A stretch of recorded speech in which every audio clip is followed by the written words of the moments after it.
Hi. Marketing planning forces you to think about the market, what problem do you most want to solve, and how will you solve that better than the rest. To choose your focus in terms of companies, roles, sales channel. To identify the messages that you need to take to market and how you'll take those messages to market, and to communicate all of that to the team. That's the why. Let me now show you the how of great B2B marketing planning.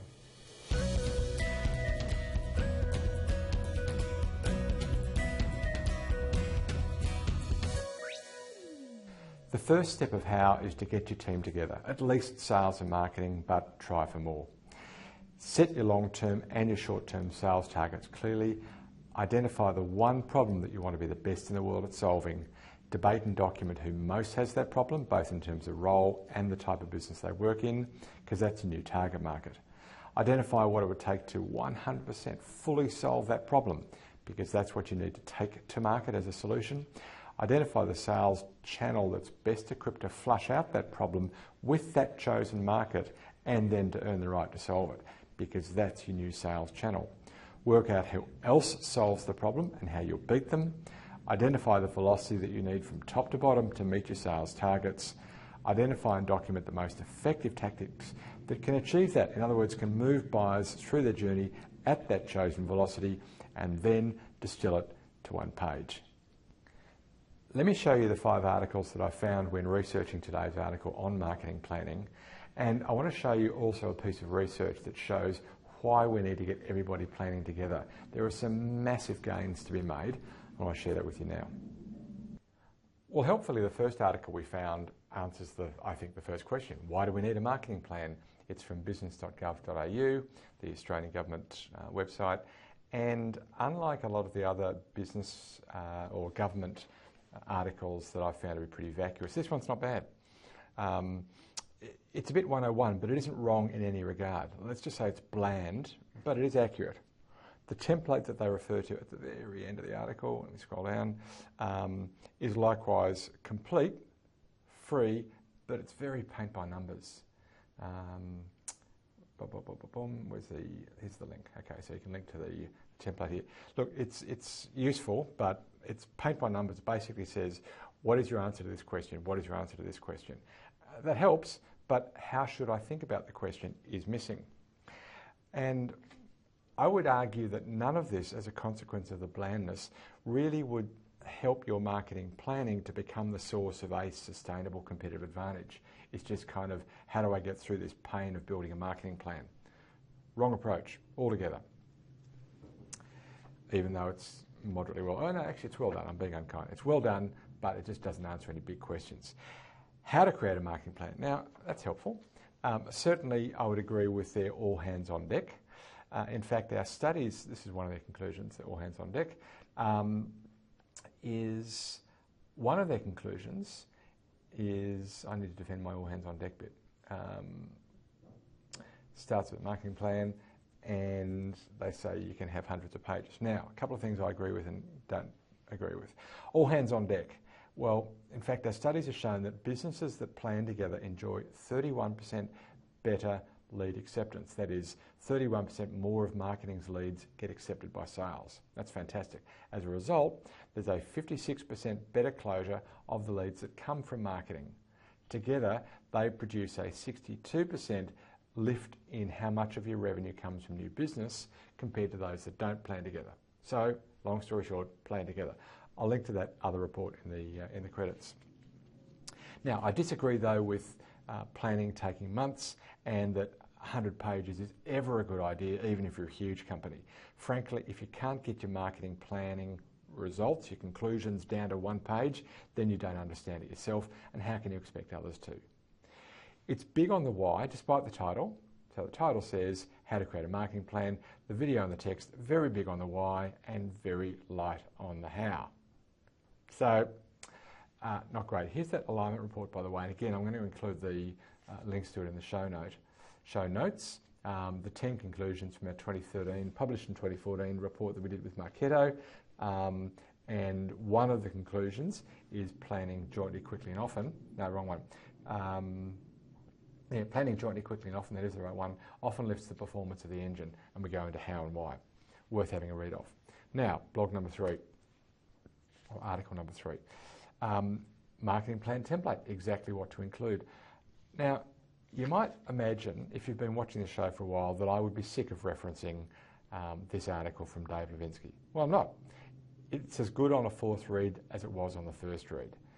But it's a template, or at least it's a list of topics that you should include. Now, that's what he sets out to do, what to include. So it's going to include a list of topics, and it does. It doesn't go into marketing planning in a broader sense. Now, in my quest for marketing planning content, therefore, if this is the third article I found, I'm kind of getting hungry on some how-to. For all that, as I have in many other shows, I still recommend this particular article, credits in the show notes, as a compelling read. Okay, article number 4, Customer Think. This is kind of what I was ready for. It's a much better on the how-to. And essentially what they've said is it boils down to, it starts with your business plan, that marketing planning is about sales and marketing, translating the outputs from the business planning. Wholly agree. Get all hands on deck. Again, I agree. Remember those stats. 31% more leads get accepted, 56% better closure of those leads, and 62% more revenue from your business as a consequence. Define your target market. Define your value proposition. That's principally how we create value for that market. Identify the buying groups, identify their problems and needs, and to build a communication plan. So I would agree with all of that. It's quite handy. Link to that in the show notes. Have a read. And the final article that we found is on Social Media Examiner. Interestingly, I don't read a lot of their articles normally, but I'm a big listener to their podcast. It's quite good. And they've drawn some quite compelling conclusions. Now, why are we sharing this one? Not so much because it came up in Google, but it got shared an insane amount. 5,700 times on Twitter, 3,500 times on Facebook, 1,300 times on LinkedIn, 1,000 times on Google, and 436 times on Pinterest. It got shared 12,000 times, so obviously you like it. Now, this is not marketing planning in the broad, it's specifically about how to create a social media marketing plan. So it's a narrower context than what we were looking for, but it's still useful. And it rightly argues that we need to think about where the audience is up to in their buying cycle. Now that's good, but it undoes that goodness a bit by confusing buying cycle and buyer's journey. Now, as the guy that coined the term buyer's journey, I presume to think I know what buyer's journey means. I coined it in 2003 in my book, The Leaky Funnel, and what I was referring to back then is the process that each individual buyer goes through along their way to buying. And the term's become quite popular in marketing circles. Buying cycle, another popular term, I think refers to something different and just as important. It refers more to the difference between prospects, customers, repeat buyers and advocates than it does to an individual journey towards becoming a buyer for the first or for the 47th time. So put that way, buying cycle has within it many buyers' journeys. Now it gets even worse. It further confuses things by introducing personas. Now, I've had a bit of an offline chat with, let me get his name correct, he was referenced up here, Tony Zambito, who's a good contributor to Marketing Thinking. He and I have had an interesting conversation about personas. I think he's misappropriated the term. And we had a good chat offline about that over a year ago now. Now, I think personas are best used to describe your segments, to bring segments to life, not stages that each of those segments will inevitably go through, and certainly not the journey. So they've got a few important concepts here, but they've kind of blurred them a bit. However, don't write the article off, because they've made some good conclusions. And they are basically, I'm repurposing their, or re-articulating their message, but I think it's a good one. Start by listening. That is, go look what people are sharing socially. Get the whole team involved, another good idea always. Tailor your messages to each stage. Now they've said personas, let's forgive them that and say, tailor your messages to each of prospects, customers, repeat customers and advocates, because you're going to message to each of those differently. And empower your team to hold to the messages and those stages. So if we can repurpose their language a little bit, I would then agree with the article. Okay, so they're the 5 articles that I found when researching today's show. Let me try and distill what they've said. I agree with most of it today. Quite often, if you've watched this show before, you know that I disagree with a lot of what I find. I didn't today, but let me share with you what I think they've said, and then I'll give you my spin on it. Consider what the market needs and how you'll meet these needs better than others. Decide your focus, in particular the market distribution channel. Consider what messages will convey that story and how you'll take those messages to market, and then communicate all of that to the team and other key stakeholders. How do you do it? Start with a business plan. Marketing planning is really about sales and marketing translating the outputs of your business planning.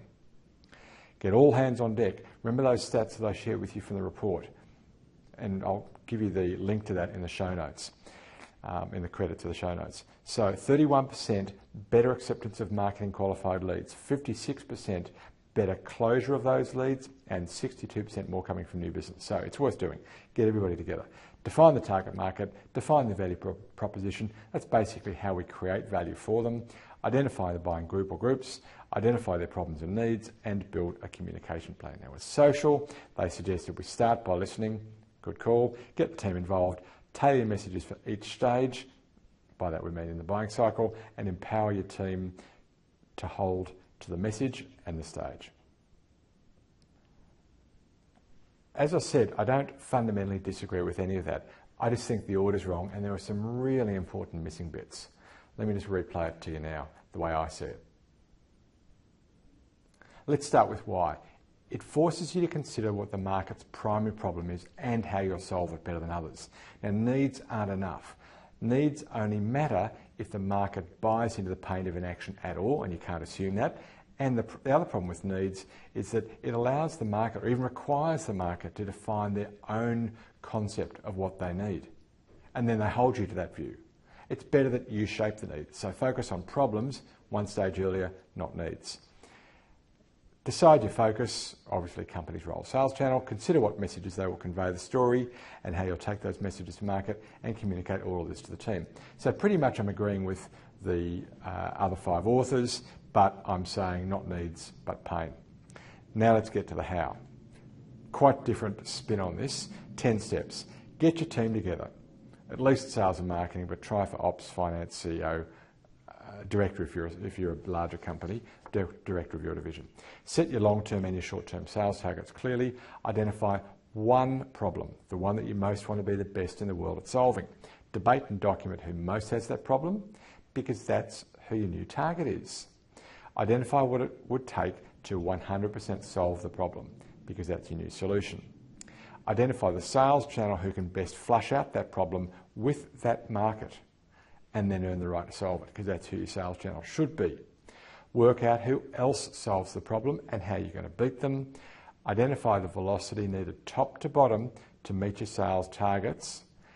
Then, step 9, identify and document the most effective tactics that can move buyers through their journey at that velocity. And step 10, distill it all to one page.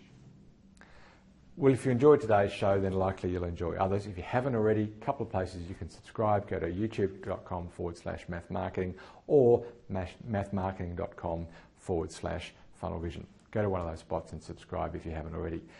But here's the real call to action. Clearly, you can take all of those steps and you can apply them yourself. Please, have at it. 10 steps, thoroughly researched, also based on our 400-ish go-to-market plan, so we sort of know what we're doing, we hope.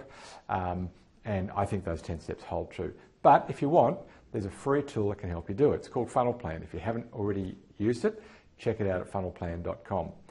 At funnelplan.com, you'll get videos that explain how to do each of those steps, and this is for free videos, and for free you can build your go-to-market plan. Now there's also paid-for versions that you can add additional depth of analysis and you can document more. But the free plan is probably the place to start. Go to funnelplan.com, check it out for yourself, and see if we can help you distill those 10 questions into concrete answers and communicate that to your team. So that's all for this week. I hope you enjoyed it. I had a lot of fun. And I look forward to seeing you next week. We've got loads lined up for next week and the week after that. We do the show every week. Until then, may your funnel be full and always flowing. Our thanks this week to Vil and Fiona for her research, to our 5 contributing sources, biz.gov.au, entrepreneur.com, Dave Levinsky, again, Dave Dodd, and Keith Quisenberry. So thank you to all of those. The link to the Math Marketing and Marketo report is here in the credits. Thank you, Annika Dobby, for your amazing production, week in, week out. Good on you. My name's Hugh McFarlane, and it was my absolute pleasure to script and present this week's show.